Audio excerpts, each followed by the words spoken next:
on this computer. Okay, welcome. This is week 1 for the June essay on how to process essays, and we're going to do an essay on how to play a game. So I'm actually going to move. So I'm going to teach these, and you're going to kind of watch me teach from there. And I'm going to give you a big apology. You missed a fun one. I'm so sorry you missed this one. Okay, so I'm going to move over here. So hopefully you can see me. Yes, let me make sure they can see me. Okay, yes, okay. Are you ready? Yes. To play Suck It Up? Okay, so Roma has played already. Take a straw. Okay. All right. Make sure everybody has their outline. Okay, and then I have mine. Okay, so I'm going to give you 2 candies. Roma has hers. And we're going to play just a fun game. So I'm going to give you mini M&Ms. And I picked 2 different sizes on purpose. Small size. You want regular Skittles or berry Skittles? Berry. Yes. Same. My favorite flavor too. See, we would have hate to miss this one. Been on vacation for this one, right? Okay. So in the game, I'm going to do bigger ones. See if I'm better at that. Oh, you're gonna do it? I'm going to do the demo. Okay. So we're going to play a game. A very fun game that I've chosen for you called Suck It Up. So that's another demo. What do we do with this straw? How do we get the drink to our mouth? Use something. We suck it. Okay, so this is what we use straws for. So in the game Suck It Up, right? You have 2 sizes of candies, mini M&Ms and Skittles. I had big M&Ms. What you're going to do is take your straw, place it on the candy.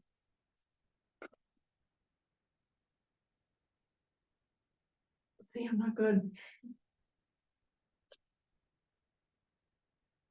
Try to suck up from the plate to the bowl as many as you can in 30 seconds. So I'm going to give you 10 seconds to practice. I want you to practice with both the little piece and the big piece. You don't have to practice. Okay. She's already done this with me. So we're going to give you 10 seconds. Go ahead and practice. Okay. It's not as easy as it looks, right, Roma? And I'm breathless from that. Okay, suck, go down here. You really have to hold your breath. Okay, this is harder than I thought it would be. Okay, so it's okay. Stop right there. So here's a little strategy. Okay. Put it right there on the straw before you start. Okay. Put your mouth on. Suck. Oh. So you have to suck it all the way. Keep sucking all the way over. Look at it. This one ones are way easier. I got better this time. Okay. So put it on the straw. Ready? Okay. Suck. Like you're sucking it in. Okay. No pressure. Are you ready, Anika? Sure. Young boy did 24 mini M&Ms in 30 seconds. Oh. Okay. That's a lot. No pressure. Here we go. Are we 30 doing the seconds. mini ones first? We're gonna do mini M&Ms. We're gonna, okay. Slow down. I'm gonna let you catch your breath for a minute. Okay. The objective of this game. Each of you has a plastic straw. You have a plate. You want to put them in the bowl. If you drop one like this, your instinct is going to be to pick it up. You have to use your straw. Okay. Everything is straw from plate to bowl. The goal is to take the straw, attempt to suck up as many small pieces of candy as possible from the plate to the empty bowl until the timer runs out. Okay, 30 seconds are on the clock. It's okay. Not everybody's good at this game. Okay. Time starts. Look at Roma. Look at her. She's intense. Anika, don't let her win. Okay, here we go. 30 seconds now.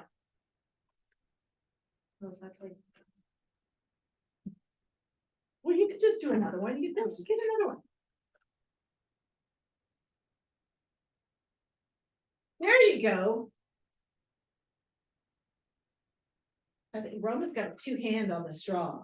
Okay, 10 seconds.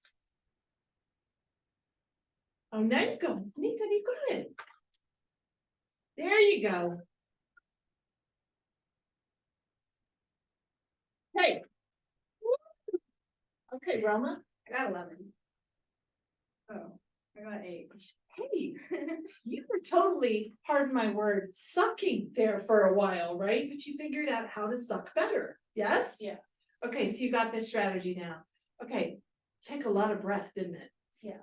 Okay, you're good. You I'm can, good. yeah. We're not doing skills. You don't have to. Do Okay. you want her to do Skittles with you or do you want to do it by yourself? I don't mind. Wherever she wants. I'll go. Okay, going in. she's gonna go do. out of breath. Yeah. Okay, so go ahead and go to your packet for a second. Okay, so you'll notice on the packet, those of you who are at home, you can close the door room if you want. It says the instructions, give each of 2 to 4 players. I actually had 5 kids here on Saturday with their parents. I had 7 people in here with an 8-year-old. And everyone played. And guess who was the most competitive? The parents. It was the parents, right? They were like trying to beat their kid. I was like, what's this all about? We learn so much playing games with others. Agreed? Yeah. Did you watch her? Did you learn a little bit from her? Yeah. Yeah, I think we do. The young man today that got 24 M&Ms in 30 seconds, I dare you to do that at home. He's a swimmer. He plays water polo. He just has incredible breath control, but it's something that can be learned. You walked in and didn't really quite have that down, but you figured it out. And that's what playing games is all about. We figure out, maybe we're not good at it when we first start. And we're like, well, I'm not gonna let this game defeat me, right? You didn't let it win. You said, I'm gonna figure it out, right? Yeah, that's me when I started playing badminton. Yeah. And I think that's what's special about games. You know, they bond us together too, with our teammates, with our friends, with our family. But we learn critical thinking. We learn what to do, what not to do, right? So earlier, I was way up here and I was watching all my students and I got real low. And I was like, oh, that's how you do it. And I put my plate and my bowl really, really close. So I just figured it out as time went on. Now, this is my 3rd day to do this. And I'm talking a lot, so it takes my breath anyway. So when you give instructions, remember we use our transitions, right? Yeah. One bowl will be filled with candy, the other bowl will be empty. So go ahead and empty your bowl. So yeah, put the M&Ms back on and separate them so you have the Skittles, because we're gonna do round 2 here in just a second. And the reason I'm talking is I'm giving them a break to catch their breath before we do the Skittles. So which one do you think will be easier, the big ones or the little ones? The little. I thought the big ones were easier. So some kids, not all of them, really did better with the bigger surface area. For whatever reason, that was easier. Do you think the type of straw I had could be? Yeah. Right? I didn't want to get these bendy ones, right? Yeah. But this is all I could get at Walmart. But I do think if it's maybe a better quality straw, it might be better, right? Yeah. I allowed for a practice run, correct? Make sure players know exactly how much suction they need in their breath, like a vacuum cleaner, right? Then once the timer starts, each player will try to suck up as many pieces of candy, placing them in the empty bowl. I really missed a critical thing. I did not include, don't use your hands. I assumed, Anika, and that was a really bad call on my part. Never assume. And that's what we learn with how-to essays and process essays. You know, I have an employee, I have 4, and I write out instructions for them. She actually went to Walmart and went and bought me supplies today. Yeah, I sent her with my credit card to FedEx and I sent her with cash to go pick up supplies.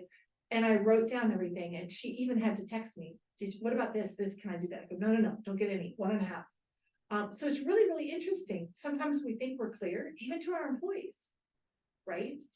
But we miss something. Have you ever had a teacher give you instructions and you're like, wait, what am I supposed to do? Have you ever done that? Yeah. And what did you play badminton? Yeah. Ever happen in badminton where they give you instructions? You're like, what? Yes. Right? And sometimes you have to actually, that's why I did a demo. And that's why I actually had you do a practice run. Once the alarm sounded and time was up, right?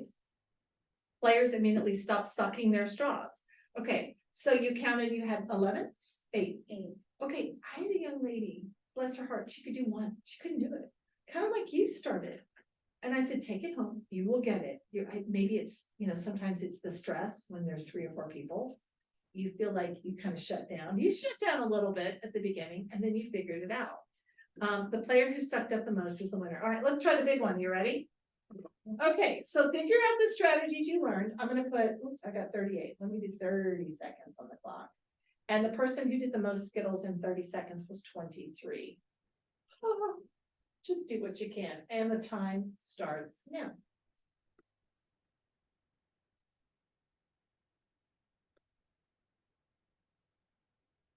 Suck and keep holding your breath. Suck, just keep holding it, like suck. Don't let it go until you get it there.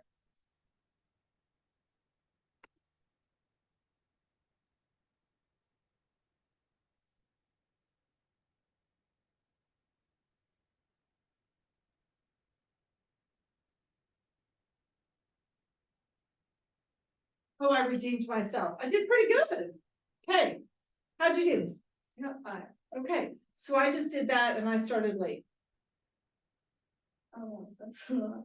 Okay, but this is my 3rd day to do it. I've learned strategies. I figured out what I was doing wrong, right? Yeah. And isn't that what playing games is all about? Don't you get better at games the more you play them? Yeah. Yeah. So let's go back to your packet here. So this assignment, everybody, kids, like, especially those who got to do this in class, Anika, it was fun.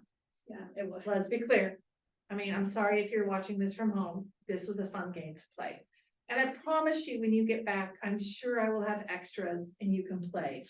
I'll let you play at the end of the summer, those of you who are watching this online. But I do think these are tricky because the goal is to be so precise with wording and instructions that the process can be repeated. You fail if the person gets lost. You fail if the person can't duplicate what you've given them instructions to do. Have you ever done a DIY project? Yes. And you're like, oh, that's not what I got, right? Yeah. I like the ones that have the video and they go really, really slow and they demo. Do you know what I mean? Yeah. And they go really, really slow. Do you know what I mean? Yeah, for that how-to essay, I had to watch one. Right? Yes. Choose topics wisely. You get to choose any game of your choice. But this is where kids get into trouble. So you don't want to pick something too easy, like tag. Your essay be this big. So I had a boy say, great, I'm gonna do soccer, or basketball, or hockey, or chess. And I go, you're crazy. You could write a book about all those. Do you know how many steps that takes? Why? Are you making it hard on yourself? They're like, oh, don't pick something so complicated, right? If you go to page 3, there's a list of games I've given you to consider. Hide and seek. Fun game. Scavenger hunt. A little more complicated, truth or dare. Charades. We played charading places, which is a very fun game. Flashlight tag, a variation of tag. Sardines. Who am I? What am I? Pass the fruit, pop the balloon, and we played 2 truths and a lie the last time I did this. So it's fascinating what kids come up with. So picking the right game is make or break. The purpose of any process essay is to explain rules and logical steps so a person can play the game. So have you ever done that with friends? You're ready to play a game? Yeah. You set the stage. This is what we need, everybody. You notice I have all the supplies here. This is what we need. All the supplies here. And you have to spell out the rules.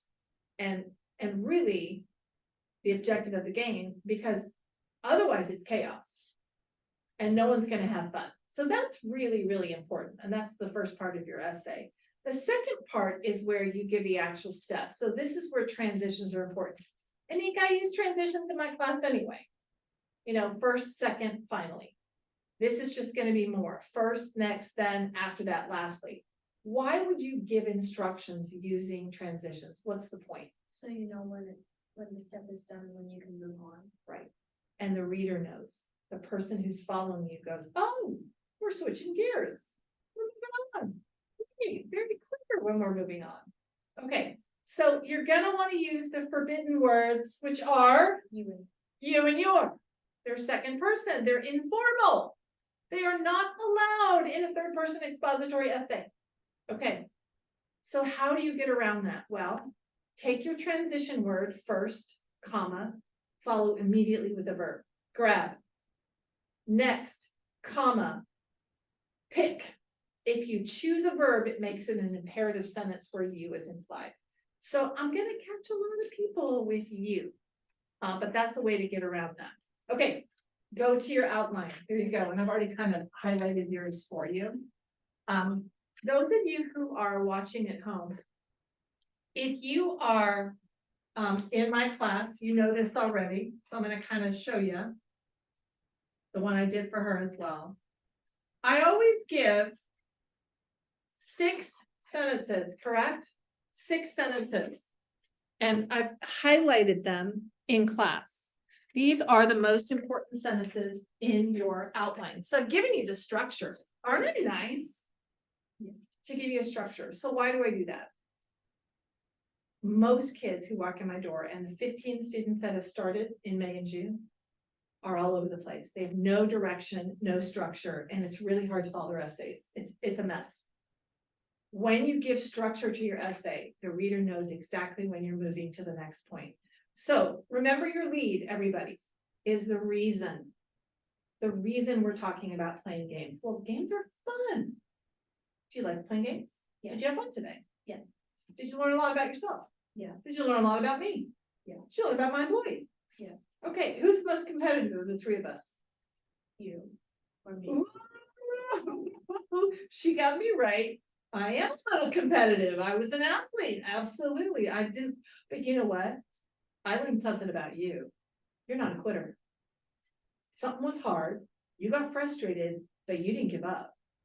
You were like, I'm gonna figure this out. So that shows a little gumption. So I was kind of impressed with that. Good for you. So there are qualities we learn about each other. Have you ever played a game with someone who is just a sore winner or a sore loser? Yeah. Anybody, you know? Yeah. Family? Yes. Mom, dad, sibling? Yeah. Yeah. Not fun to play, right? But I think we learn valuable skills. We learn patience. We learn taking turns. We do learn sportsmanship. I think we learn strategy, right? Yeah. And that would be a great thing to put in your lead. So don't copy my lead, but that's some variation of that. So your thesis is always 2 parts. Whatever 2 things you say in your body paragraphs should be mentioned in your thesis. So here's how to both prepare ahead of time, that's body 1, and play body 2. An interesting and exciting game of you get to pick your own. Body 1, before starting, make sure all players understand the rules and provide any necessary supplies. And by the way, this is really important, right? You have to make sure. I had to be prepared today, didn't I? Yeah. Right, and those of you who are at home, I'm gonna kind of move this so y'all can see. We have a plethora, can they see that?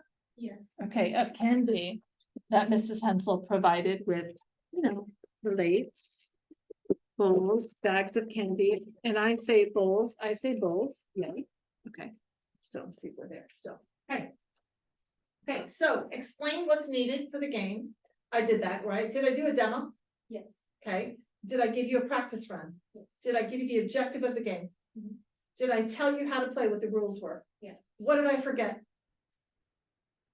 No. No hands. So even I messed up. Once rules are established, it's time to start competing. Can you imagine how the game would go if you didn't do that part? No. It was not gonna go well, is it? No. Have you ever done that with girls, like at a sleepover? And you try to play a game and it just doesn't work? Yes. Because everyone's, or nobody's listening to the rules and everybody's doing their own thing, and you're like, you just want to be, right? It happens a lot. I used to do all the games for my daughter's elementary and middle school. I was a game mom. Does this surprise you? No. It's really good at it. Yeah. Body 2, this is the important one. And I'm going to tell you what's really interesting, those of you at home, because this is day 3 for me, Anika, you get the gift of knowing what other kids did wrong. They did really well in the first part. And then the second part of the essay went downhill. I'm going to make a suggestion here. Do the first part on one day. Do the second part on another day. So the second part, follow the steps to enjoy a fun and fair game of Okay, let's say it's Pictionary. So I'm gonna go ahead and read the back, flip to the back. Okay, so my employee last year wrote this for me. First, have you ever played Pictionary? Yes. Okay, let's see how she did. Follow these steps to enjoy a fun and fair game of Pictionary. First, all the players will need to be split into 2 teams. After that, each team will need to pick their drawer, and the opposing team needs a drawing utensil and a piece of paper to keep track of points and a timer to keep track of time. You with her so far? Yes. Next, the opposing team should add 30 seconds on the clock. I think it's a minute in Pictionary. I think it's more than 30 seconds. Yes. Then once the timer starts, the drawer should pick up a card and draw a picture of the word. The drawer's teammates will be guessing the word as the drawing illustrates. Once the card is guessed, the drawer can move on to the next word until the timer's up. After that, the opposing team tally mark all the points earned and the 2 teams switch sides. Finally, after each team plays 1 round, the points are compared and the team with the most points is the winner. Okay, so if she did her job, you can repeat the process. Right? Okay, have you ever noticed, and here's our conclusion, everybody, that some people make their own variations of games, they tweak a game or change it up? Yeah. Can you think of a game where you've done that? Changed it up a little bit? We changed up Monopoly. Really? Yeah. To do what? Instead of like building houses, because we knew it would live forever and ever, we just, at one point when someone went bankrupt or 2 people went bankrupt, there would just be first and second place and we were just done playing. Yeah, because at that point, it's not fun for anybody. Interesting. I know there's variations of tag. There's flashlight tag. There's a game called Murder, which is a lot like tag. Have you ever played Murder? I don't think so. Okay, Murder is a game for sleepovers, everybody. Look it up. It's really fun. Like when my daughter had, like, I think it was her 10th birthday party, she had like 10 girls over. One person is the murderer. So you turn off the lights Oh, I know. and you kind of play tag, and the person who gets tagged dies. Right? Right? So, but you have to have like a host, like the mom, decide who the murderer is. So everyone else is shocked when the person's dead, and it's kind of like you're trying to read body language and cues, who's the murderer, and people try to guess who the murderer is. Even the person who was murdered gets to guess. Right? So it's a fun game, and you keep playing until somebody figures out who the murderer is. Isn't that kind of tag? A variation of tag? Yeah. Yes, I do think sometimes games are kind of modified. Okay, so playing the game of blank is enjoyable, challenging, and a great way to spend time with family and friends if preparations are made before playing. So the conclusion is always the application. Okay. What do most kids do at school? What are they seen doing? Cheating. Well, their face is in a screen. They're on their iPads, they're on their computers, right? Do you play games here? Yes, kind of. Yeah? Yeah. And it's refreshing when you get away from that screen, correct? Yeah. So the application here is, does this explaining a process have value in real life? Will you learn this skill, need this skill at home? Will you have to explain the steps to someone at home? Yeah. At school? Yes. In a sport? Yeah. At a job? Yeah. So this has real life applications. We're gonna have to learn how to explain to somebody step-by-step instructions, and it's a skill you have to be able to do. It's not simple. And board games bond people together. They're fun. It's a great way to spend time. Did you do that during the pandemic? Yes. We did a lot of games too. Are you doing it in the summer now that you have free time? Yeah. Yeah. Could you play this with friends in the summer? Did I do a good enough job today that you could, even without looking at the instructions, explain to somebody how to play Suck It Up? Yeah. Then I've done my job. So don't pick a game that's too complicated. Got it? Yeah. Any questions? No. Got it? Okay, you're good to go. Take the outline, everything else stays here, and you can put all your candy in a bowl. See, another direction thing here. Put your plate and your straw in here. And if you want to keep it, you can. If you want to toss it, you don't have to eat it. Oh, I'll keep it there. She's like, I'm eating it. All right. Anika, thanks for coming. No problem. We had a good time, and I'm so sorry. Those of you who are at home, you missed a fun lesson in person. But I will have candy here in bowls and you can try it when you get back. I promise. I will leave it in my office. good day. Have a great one. Thanks, Anika. You don't need to print.